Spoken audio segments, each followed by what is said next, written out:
3.8%고 저희가 1,000억을 하는데 한 분도 손해보신 분이 없으세요. 이게 왜 0%냐? 저희가 투자했던 사례들을 공유해 보도록 하겠습니다.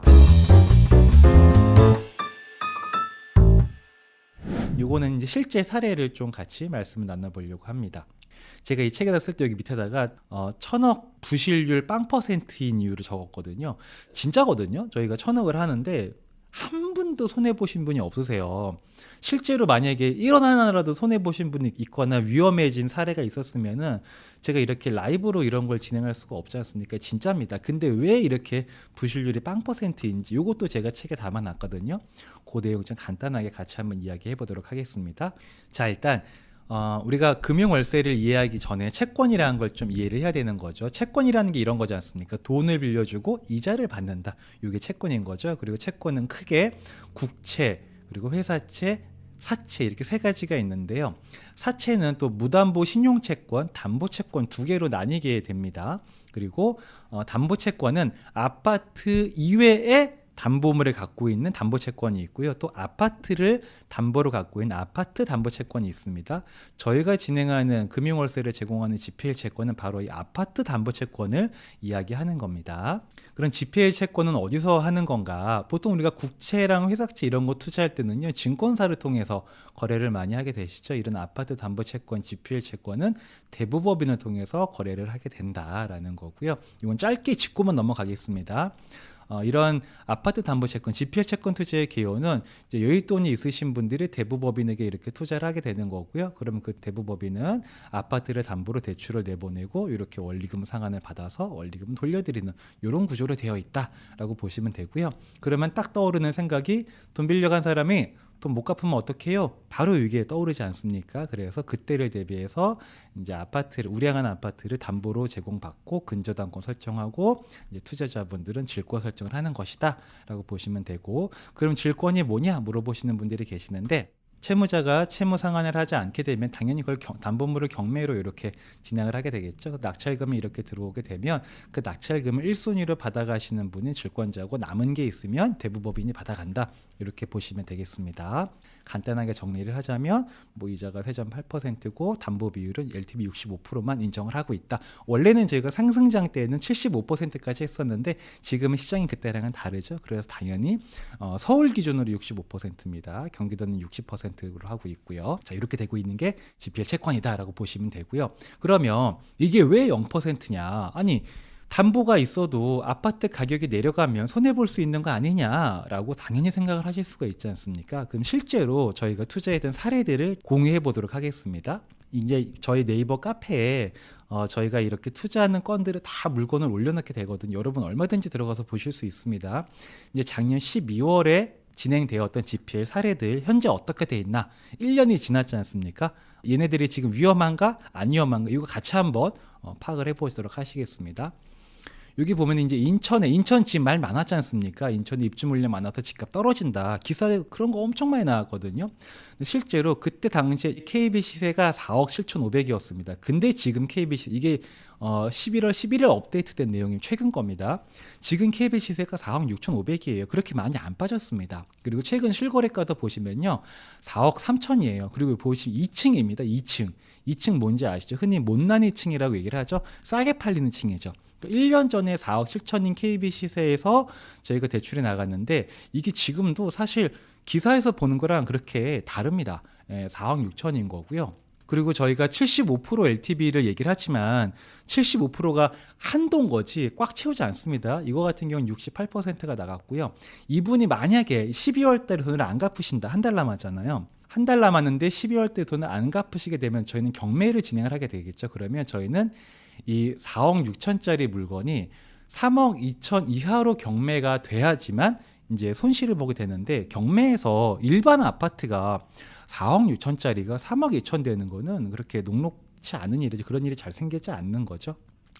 그리고 이거 다른 물건이에요. 수원도 여러분 아시죠? 수원, 화성 이런 데 집값 많이 빠졌다고 난리가 났었지 않습니까? 이때 당시에 저희가 진행할 때 KB 시세가 6억 7천이었었거든요. 근데 지금 많이 빠지긴 했어요. 5억 7천입니다. 5억 7천이고 최근 실거래가는 보니까 5억 9천이에요.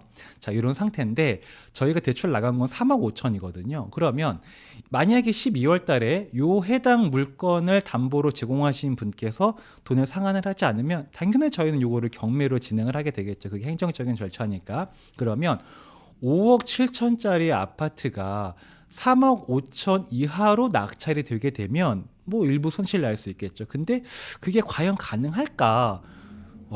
글쎄요. 저는 잘 모르겠습니다. 이거는 개인의 판단에 맡기겠습니다. 또 하나 보겠습니다. 이건 경기도 하남입니다. 하남에 있는 건데 이때 당시에 시세가 8억 7천이었었거든요. 근데 이제 최근에 확인해 보니까 8억 7천인 거고요. 실거래가는 좀 더 낮죠. 실거래가는 7억 6천입니다. 그러면 요게 KB 시세가 아니라 그냥 실거래라고만 한번 봐볼게요. 실거래가 7억 6천인데 이분 또한 마찬가지로 채무 불이행을 하시게 되면 저희는 경매 진행을 하게 되겠죠. 그러면 저희가 4억 6천에 대출이 나간 거거든요. 그러면 7억 6천짜리가 4억 6천 밑으로 떨어져야 이제 손실이 발생할 수 있는 건데, 자, 어떻게 될까요? 이거는 판단은 사람마다 다를 겁니다. 뭐 야, 7억 6천이어도 경매 가면 4억도 될 수 있는 거야 라고 하실 수도 있잖아요. 이거는 뭐 사람마다 판단은 다른 거니까. 그래서 저는 더 이상 판단하지 않고 일단 저희는 이런 상태다 라는 걸 좀 보여드리도록 하겠습니다. 근데 지금은 전년도 같은 경우에는 저희가 LTV를 75%를 했는데 지금은 제가 65%로 이렇게 진행을 하고 있지 않습니까? 그러니까 지금부터 진행하는 거는 1년 안에 35% 이상이 하락해야 이제 손실이 나는 게 GPL 채권인 거거든요. 그러니까 저는 집값이 안 빠진다 이 얘기를 하는 게 아니에요. 지금 그 얘기를 하는 게 아니라 1년 안에 35%가 빠져야 된다 이 얘기를 하는 거거든요. 35%뭐 빠질 수는 있겠죠. 네, 빠질 수는 있습니다. 근데 1년 만에 빠지는 거는 그렇게 현실적으로 이렇게 주장은 우리가 막 할 수 있어요. 근데 현실적으로는 그게 어려운 일이지 않을까 싶습니다. 왜냐하면 정부의 입장을 보면 조금 어느 정도 판단을 할 수 있겠는데 정부에서 주장하는 것도 상당 기간 하향 안정화입니다. 이게 무슨 말이냐면 집값을 올리겠다가 아니라 떨어지는 거는 오케이, 그럴 수 있어. 왜냐하면 지금 집값이 비싸니까. 근데 천천히 떨어지게 할 거야 라는 게 정부의 입장이에요. 그러면 결과적으로 그런 입장으로 인해서 나오는 이제 정책들이 있지 않습니까? 이제 규제 해제가 최근에 있었죠. 그동안 저희들은요, 매물이 쌓이고 있다 이런 기사만 많이 봤었잖아요. 근데 이제 규제 해제로 인해서 이런 기사들이 나오기 시작을 했습니다. 제가 뭐 규제했으니까 집값 안 떨어집니다 이 얘기 드리는 거 아닙니다. 오해하지 마세요. 정부가 원하는 대로 집값을 하향 안정화시키는 것, 거래를 활성화시키기 위한 노력들을 하기 시작한다라는 거예요. 그러면 이런 상태에서 이게 1년 만에 35%가 폭락한다? 이거는 그렇게 쉬운 일은 아닐 수 있다라는 얘기를 저는 하고 싶은 겁니다. 그리고 또 한 가지가 실제로 부실채권이 나오지 않습니까? 그러면 NPL 업체들은 아직도 저희한테 연락이 옵니다. 우리한테 팔아라 이렇게 연락이 옵니다. 근데 저는 안 팔 겁니다. 왜 안 파냐? 부실채권 됐다는 얘기는 우리가 경매를 진행을 한다는 얘기인 거고요. 경매 기간 동안에 연체 이자를 붙여서 더 수령을 할 수가 있거든요. 그러면 실제로 저희 고객분 연체 경매 들어간 게 지금 한 건이 있는데 그 건 같은 경우 투자하셨던 분들이 연 8% 계산돼서 이자를 받으시다가 지금 10%로 이자를 받고 계세요. 그러니까 얼마나 좋습니까? 예를 들어 한 달에 뭐 50만 원 받고 있으시던 분들이 이제는 뭐 한 58만 원 이렇게 받으시는 거예요. 아무런 문제 없이. 그러니까 편하죠. 이거를 굳이 남들한테 줄 이유가 없습니다. 그러니까 저는 굳이 팔 생각은 없는 거죠. 그럼에도 불구하고 만약에 고객분들께서 이거 지금 바로 현금화하고 싶다 그러면 또 NPL 업체에 파는 건 전혀 어려운 일이 아닌 거죠. 오늘 마지막으로 이런 말씀을 좀 드리고 싶습니다. 벽돌을 들고 있어서 널 안아줄 수가 없어. 근데 벽돌을 내려놓으면 널 키울 수가 없어. 이게 그동안 우리 선배 세대 분들께서 또는 지금의 자녀를 키우는 분들께서 다 겪고 있는 일인 거예요. 근데 저는 이런 생각을 하는 거죠. 우리가 젊어서 열심히 살 때는 어쩔 수 없이 이랬다 치자. 근데 이제 나이가 좀 어느 정도 들고 이제 은퇴할 무렵이 됐을 때 은퇴할 무렵에도 벽돌을 드느라 손주를 볼 수 없으면 너무나 슬픈 일이지 않겠는가 라는 생각을 합니다. 이렇게 열심히 사셨던 분들이 어느 순간이 되면 그 사셨던 결과물로 인해서 편하게 벽돌을 들지 않을 수 있는 수단이 필요한데 그 수단이라는 거는 매월 내가 돈이 들어오는 시스템을 갖추는 거지 않습니까?